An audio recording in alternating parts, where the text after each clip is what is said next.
क्या आप जानते हैं यूजीसी से जुड़ा कानून आने के बाद से देश में धरना प्रदर्शन का एक नया दौर देखने को मिल रहा है। कोई इसका खुलकर विरोध कर रहा है, कोई इसका समर्थन कर रहा है और कुछ लोग ऐसे भी हैं जो इस पूरे मुद्दे पर खुद को संतुलित यानी मॉडरेट रखने की कोशिश कर रहे हैं। आज हम जानेंगे कि किसने इस कानून का विरोध किया, किसने समर्थन किया और किसने बीच का रास्ता अपनाया।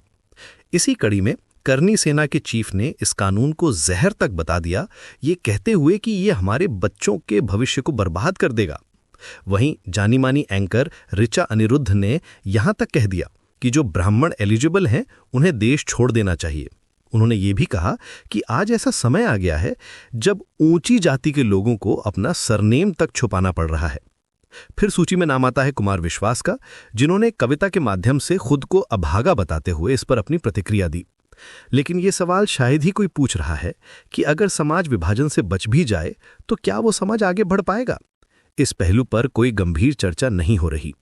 जिस तरह से इस पूरे मुद्दे को लोगों द्वारा लिया गया है वो समाज में अविश्वास पैदा कर रहा है और ये हम सभी के लिए चिंता का विषय है।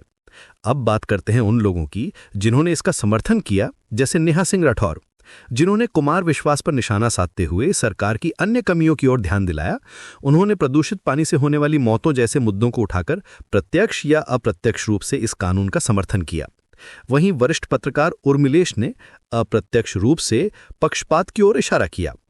उन्होंने सवाल उठाया कि अगर जनरल कैटेगरी के लोग इतने ही योग्य हैं तो फिर किसी भी टॉप विदेशी यूनिवर्सिटी में वे वाइस चांसलर क्यों नहीं हैं। उन्होंने ये भी रेखांकित करने की कोशिश की कि आज भी वाइस चांसलर बनते समय जाति को महत्व दिया जाता है। इसी क्रम में कुछ आम यूजर्स ने तो सीधे सुप्रीम कोर्ट के जजों पर सवाल खड़े कर दिए।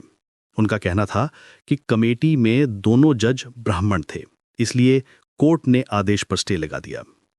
कुछ राजनेताओं के बयान ऐसे भी रहे जिन्हें हम बीच की स्थिति में रख सकते हैं, जैसे मायावती, जिन्होंने बेवजह विरोध को गलत बताया और कहा कि कानून को सभी का विश्वास लेकर लागू किया जाना चाहिए। वहीं निशिकांत गोबे ने कहा कि मोदी जी के नेतृत्व में ही ईडब्ल्यूएस आरक्षण आया है, जिसे कुछ लोग भूल जाते हैं। इसके साथ ही उन्होंने कोर्ट के आदेश का भी जिक्र किया, मानो ये संकेत दे रहे हों कि कोर्ट के आदेश में भी मोदी जी की भूमिका है। ये यूजीसी के नए नियमों पर कुछ प्रभावशाली व्यक्तियों और समूहों की प्रतिक्रियाएं थीं। लेकिन यहां एक दिलचस्प बात देखने को मिलती है। आज जब यूजीसी के सख्त नियम लागू होने की बात सामने आई है तो हम देख रहे हैं कि विश्वविद्यालयों से लेकर सड़क तक विरोध हो रहा है। चाहे छात्र संगठन हो, कुछ राजनैतिक समूह हो या कुमार विश्वास जैसे सार्वजनिक चेहरे, कई लोग इस नियम का खुलकर विरोध कर रहे हैं। जबकि सच्चाई ये है कि यूजीसी का ये नियमन केवल विश्वविद्यालयों के छात्रों और परिसरों तक सीमित है, न कि सड़क पर चलने वाले आम नागरिकों पर। इसके बावजूद कुछ लोग इसे ऊंची जातियों की जिंदगी और करियर पर खतरे के रूप में पेश कर रहे हैं। पॉलिटिकल त्रिनेत्र इन लोगों से एक सीधा सवाल पूछना चाहता है, अगर आज इतने सख्त कानून आने से डर लग रहा है तो डर क्यों, जब ना सरकार का इरादा किसी को निशाना बनाने का है, ना ही इस नियम का उद्देश्य किसी विशेष वर्ग को परेशान करना है। हम ये मानते हैं कि किसी भी कानून का गलत इस्तेमाल हो सकता है और झूठे मामलों के खिलाफ विरोध जरूरी है। ऐसे मामलों में सुधार और निगरानी होनी चाहिए। लेकिन जिस तरह का विरोध आज दिख रहा है, उसी संदर्भ में हम ये भी पूछना चाहते हैं, आप लोग तब कहाँ थे जब मेरठ में एक दलित दूल्हे को सिर्फ घोड़ी पर चढ़ने से रोका गया और आज़ाद भारत में उसे पुलिस सुरक्षा में शादी करनी पड़ी? आप तब कहाँ थे जब लखनऊ में एक बुजुर्ग व्यक्ति को जबरदस्ती पेशाब चटवाई गई, उस उम्र में जब इंसान के पास उसकी इज्जत ही उसकी सबसे बड़ी पूंजी होती है? आपका न्याय तब कहाँ था जब एक आदिवासी व्यक्ति पर खुलेआम पेशाब किया गया? वो विरोध क्यों नहीं दिखा जब एक यादव कथावाचक को पूरे गांव ने पीटा, उसका अपमान किया गया, यहां तक कि उस पर महिला द्वारा पेशाब डाले जाने की घटना सामने आई, सिर्फ इसलिए क्योंकि वो पंडित नहीं था, यादव था? आपका गुस्सा तब क्यों नहीं फूटा जब दलितों को मंदिरों में प्रवेश से रोका गया? आप तब क्यों चुप रहे जब एक दलित लड़की पर जबरदस्ती संबंध बनाने का दबाव डाला गया और जब उसने मना किया तो उसका अपहरण कर लिया गया?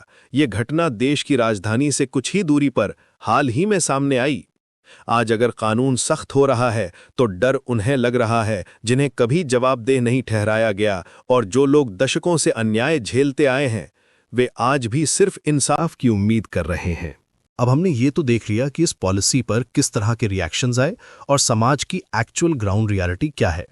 आइए अब इस पॉलिसी के लूप होल्स क्या है और उन पर एक सूझबूझ या समझदारी भरा रिस्पॉन्स क्या होना चाहिए। इस पॉलिसी के प्रति एक रैशनल रिस्पॉन्स या किसी भी पॉलिसी के केस में ये होना चाहिए कि हम उसके जेन्युइन लूप होल्स को पॉइंट आउट करें और प्रॉपर रिव्यू की डिमांड करें। नई यूजीसी एंटी डिस्क्रिमिनेशन पॉलिसी कोई रैडिकल या बहुत बड़ा चेंज नहीं है। ये बस पहले से एग्जिस्टिंग पॉलिसीज और लॉज का एक इम्प्रूव्ड वर्जन है जो डिस्क्रिमिनेशन को रोकने के लिए बनाए गए थे।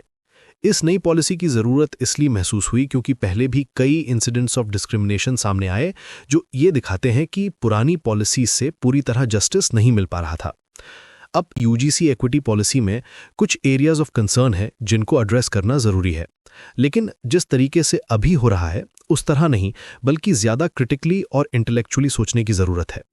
अथॉरिटीज़ के साइड से भी इस इशू को ज़्यादा ओपननेस के साथ हैंडल किया जा सकता है।